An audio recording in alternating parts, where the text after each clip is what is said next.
episode of Buhay America with Mami Lens. I'm happy to be sharing with you another recipe, and this will be a very easy and healthy recipe, and I'm sure you'll love it. So there are just some days that you just have to drag yourself out of the bed. Parang today for me, I feel like it's a lazy day for me, but I still have to get up, I still have to prepare the kids for school, and of course we still have to cook healthy dishes for them.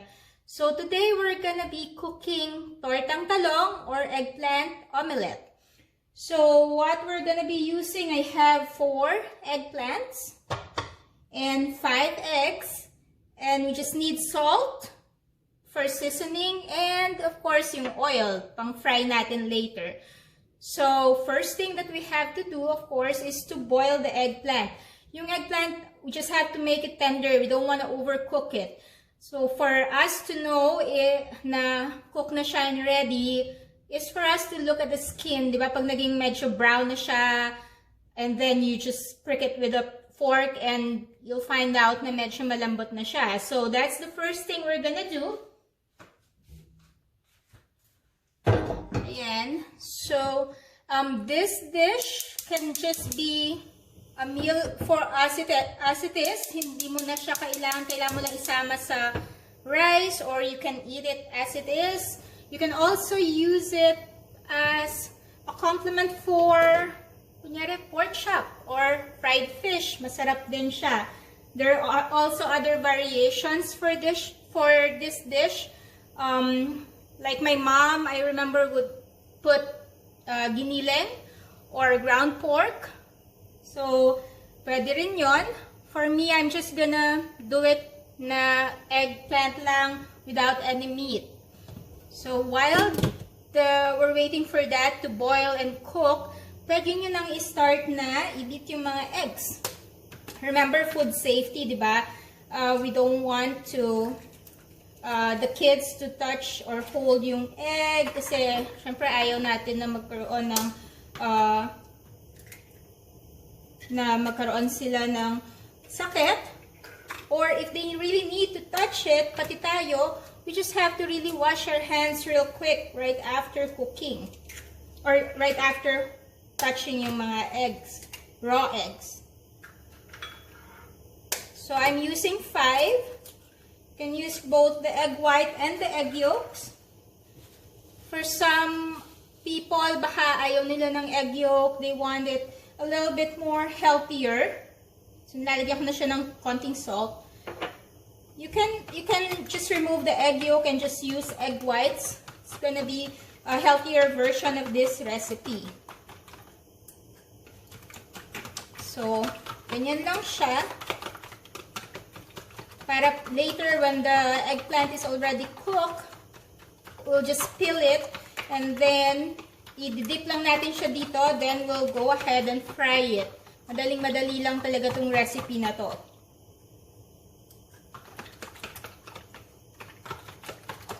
Okay, so here's the eggplant. It's about ready to be cooked. The skin is turning brown and it's starting to get soft.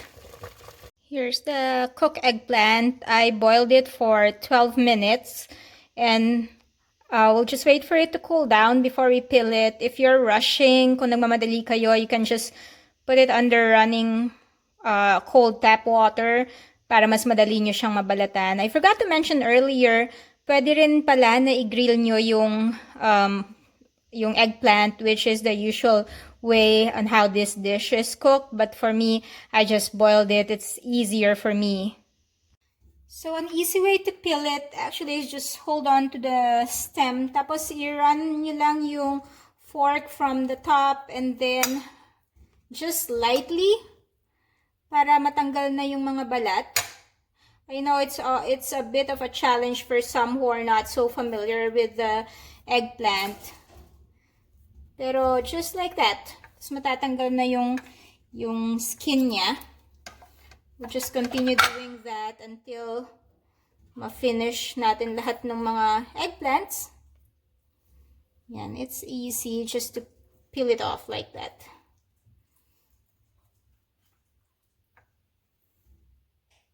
So now that we've peeled the eggplant, what we're gonna do, We'll just take it one by one. Tapos pag dip nyo dito sa egg, just flatten it with a fork. And try to cover yung eggplant, of course, except for the stem. So yan, ibabaligtad nyo lang siya. Let it stay there for a little bit.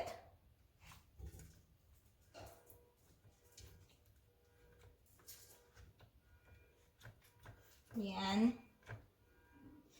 Again, this is a very healthy dish. I remember when I was younger, isa to sa mga favorite dishes ko. And I'm happy that I grew up na loving vegetables talaga. So now we can turn on the heat. And just put some oil on the pan. Ayaw natin ng sobrang daming oil kasi ayaw natin na mas-soak up siya sobra nung eggplant. Just enough to cover yung pan.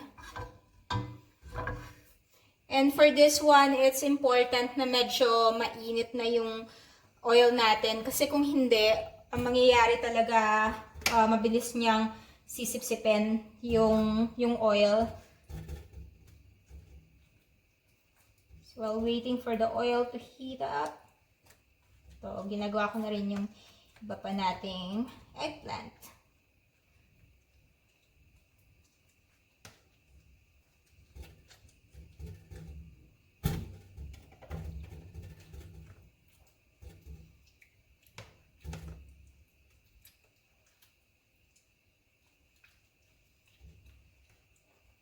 Then when it's ready, pwede na natin siyang ilagay.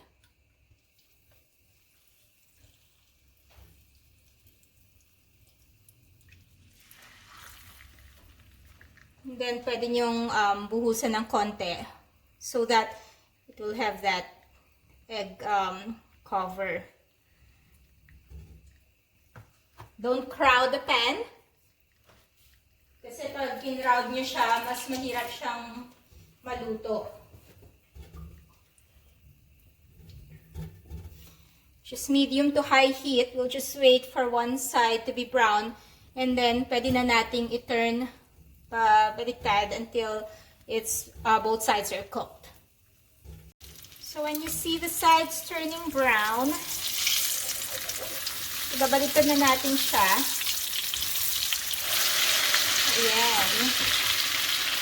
Masarap siya na medyo ganyan. Gonna be a little bit sort of crunchy on the side. Yung egg, nagiging siyang medyo crunchy.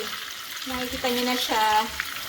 And since cooked na yung eggplant natin, it's gonna be easier na rin for it to fully cook. So again, it's medium to high heat. Tapos, nito, malapit na natin i-serve and you can eat it like this. Ako, I always put some ketchup on it. Masarap. I-try nyo. At ito na ang ating cooked product, Tortang Talong or Eggplant Omelet. It smells so good and I'm sure it's gonna taste so good. Thank you for watching. Ito na ang ating Tortang Talong. And please don't forget to watch the videos and subscribe to my channel, Buhay America with Mami Lens. Share nyo rin sa families nyo, sa friends. So, join me in our next episode, okay? Stay safe, ingat kayo lagi. Kain na!